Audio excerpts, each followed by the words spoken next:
All right, so I'm actually pretty excited to be starting To Kill a Mockingbird with everybody. But before we get started, we really need to discuss a little bit about the era in which the book is set and the era in which the book was written. So the timeline is that the book starts during the Great Depression and the characters are living through that time period in the 1930s.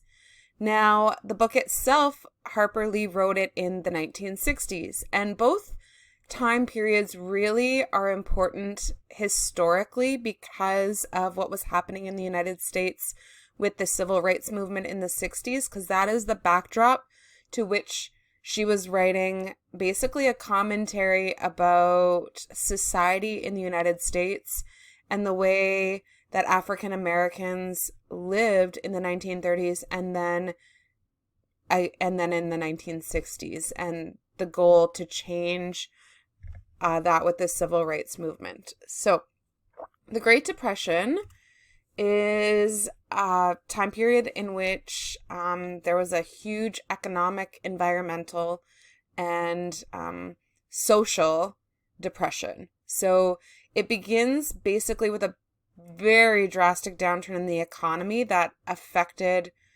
not only people in the United States, but really all over the world. It was a global economic depression.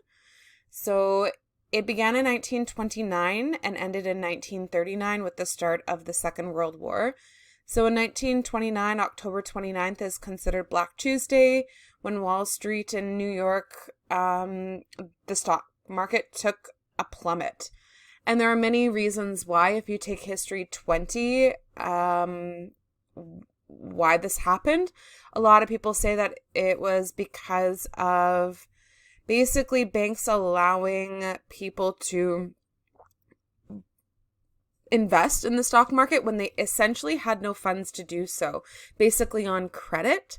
So when you're investing on credit, you have no money essentially in your bank account to fund those investments, which caused a crash because it's basically a false system.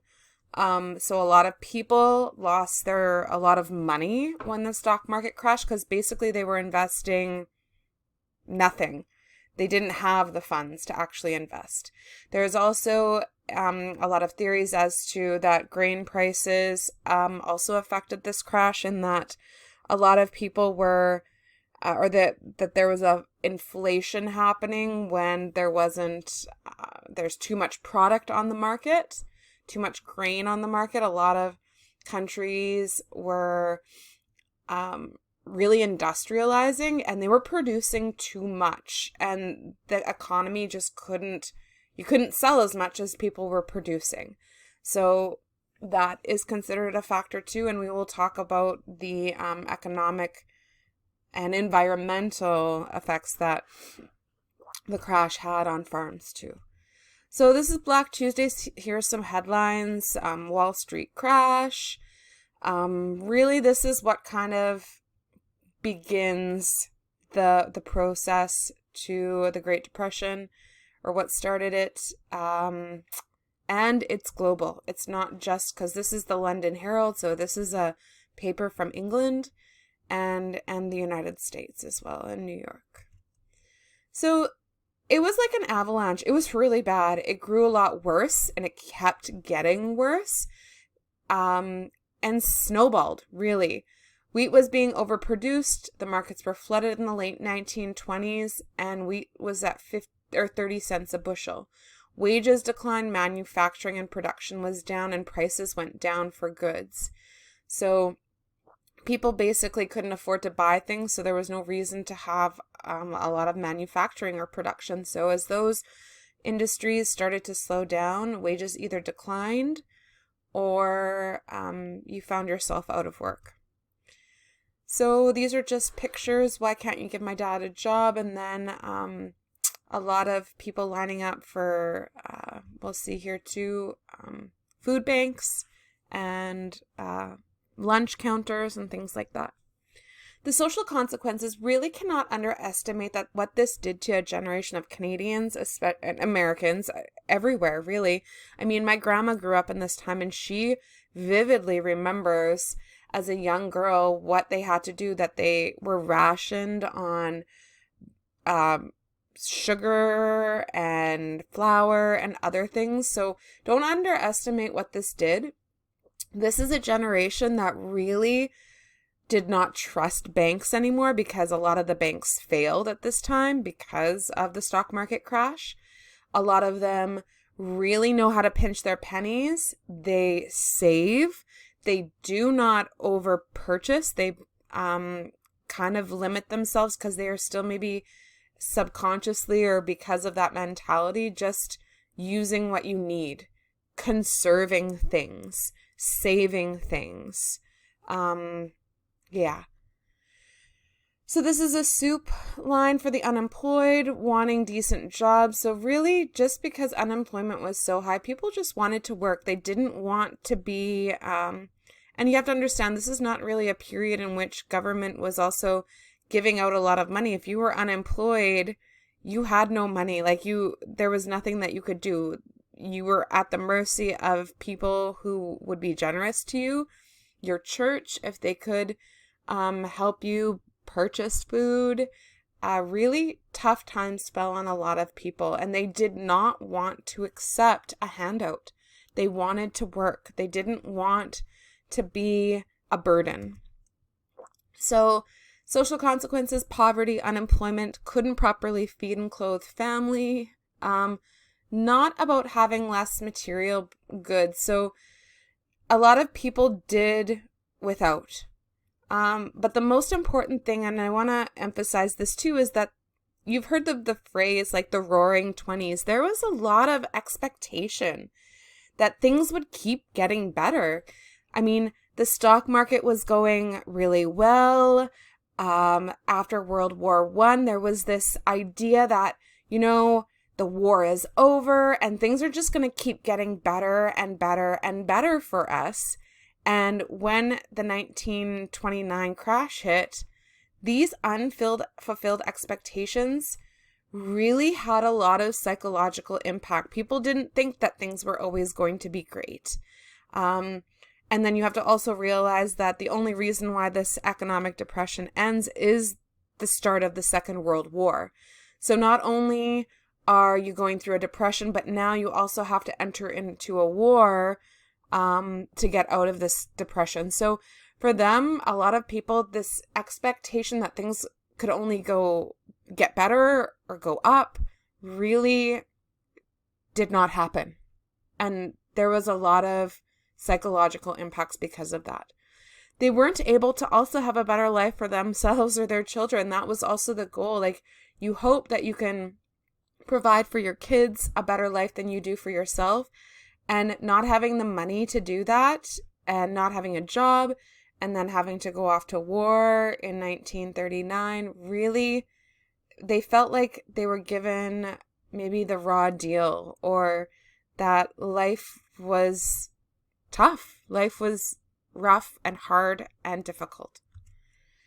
Here is an example of men riding the rails. So they rode the rails to look for jobs, any place really, and they didn't want to be a burden to their family, and they would send any money that they earned to their family. This is especially the case for young men who would have been of working age and didn't want to be a burden to their family. So they would ride the rail, which is like you could hop on and hop off for free instead of, buying a ticket to wherever you wanted to go.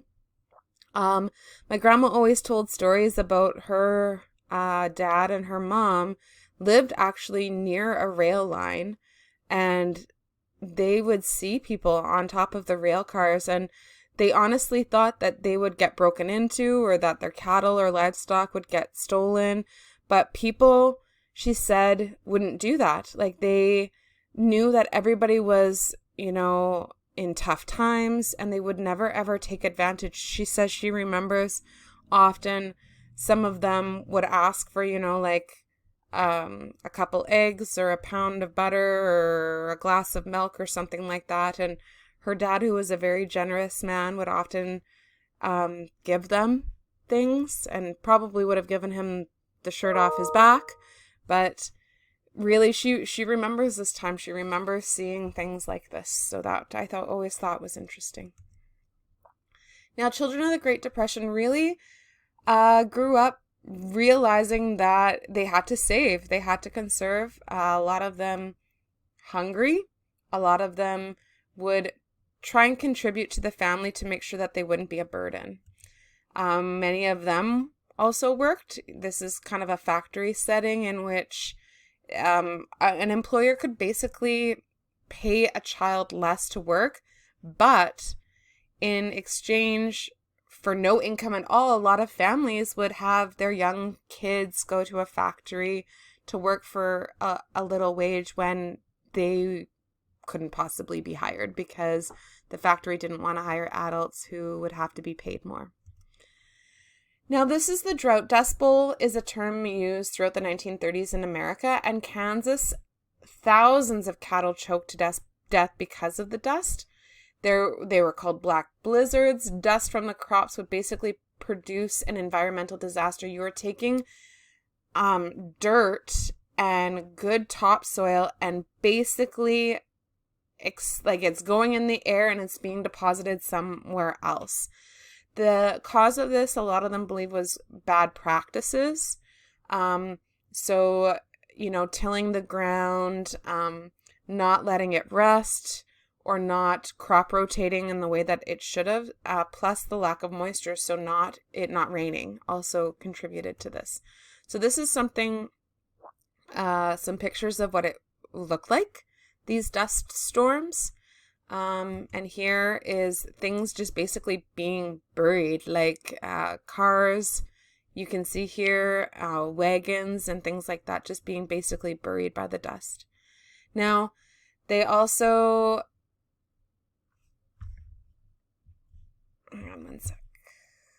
Okay, I also wanted to mention the Palliser Triangle. So this is basically a triangle that starts in Saskatchewan, just south of Saskatoon, and actually goes down to Kansas.